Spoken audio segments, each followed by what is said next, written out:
Well, symbolically, in front of the new Parliament House and behind the old Parliament House, the people of Australia have come together organically without any organisation whatsoever, and they're telling the parliamentarians and the people of Australia that they've had a gutful.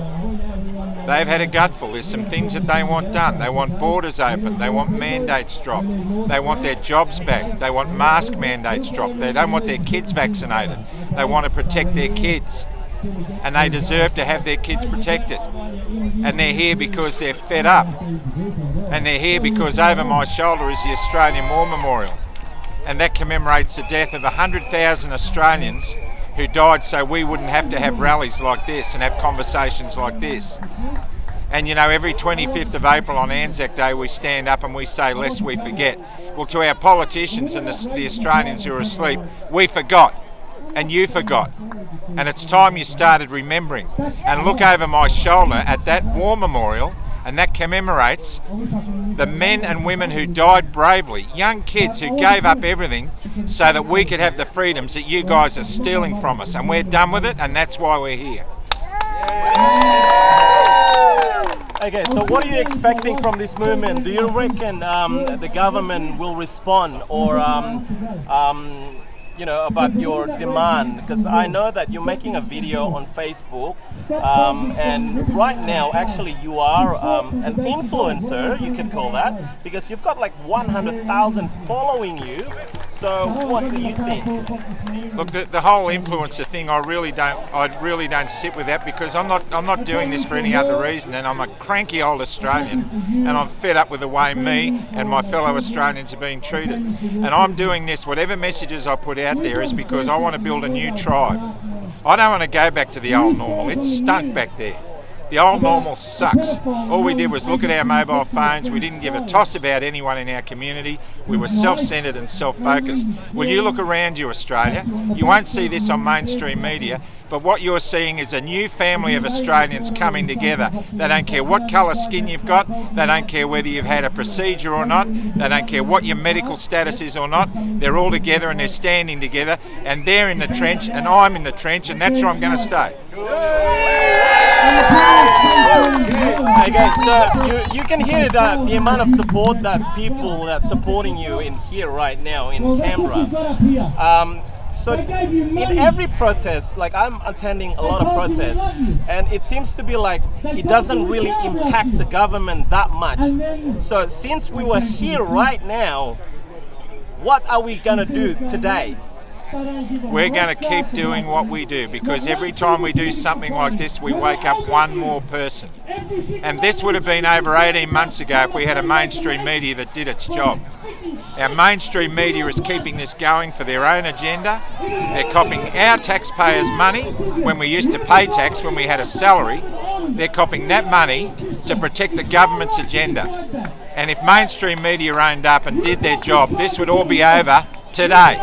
But they're not going to. Why? Because they're pandering to the people who are asleep at home watching My Kitchen Stinks and The Block. And you know, at the end of the day, reality television is not reality, and the stuff you're hearing on the mainstream media news is as far from reality as Disneyland is from Sydney.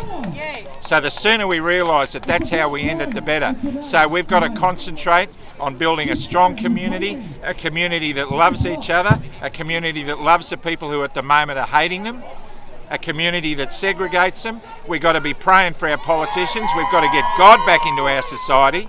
We've got to push the button on political correctness for once and for all. And we've got to get back to being Australia. And if we do that, we'll wake people up one at a time. And what you guys are doing is going to make the difference. Okay, so for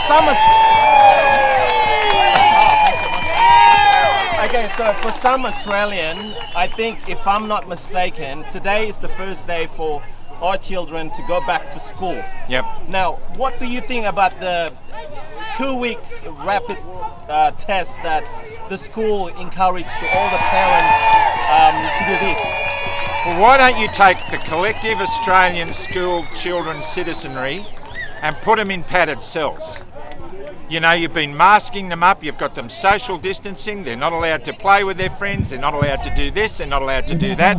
We can't talk to them about God, but we can have drag queens come in and tell them that they can choose whatever gender that they want. You know, at the end of the day, we've got to wake up, for goodness sakes. Minority groups are ruling, and that's political correctness is giving them the drive to do that, and our kids are paying the price. Their psychology is suffering. They deserve to be protected, they deserve to be out playing, they deserve to be free, and they deserve to breathe air without having to suck it through a mask. Okay, so last. Oh, one more. Okay, so last. Okay. No, let me go one more time. Anybody out there who's thinking that I'm going to get my kids I'm going to get my kids' procedure done, right? I've got to be careful what I say, and that's how stupid this is. Anybody out there who thinks that I'm going to put my kids through this procedure because I trust the government, then you're closer to Disneyland, as I said, than Sydney is. And the truth is, the government has let children down ever since Australia became a white colony. Look at the stolen generation. Look what we did to our First Nations people.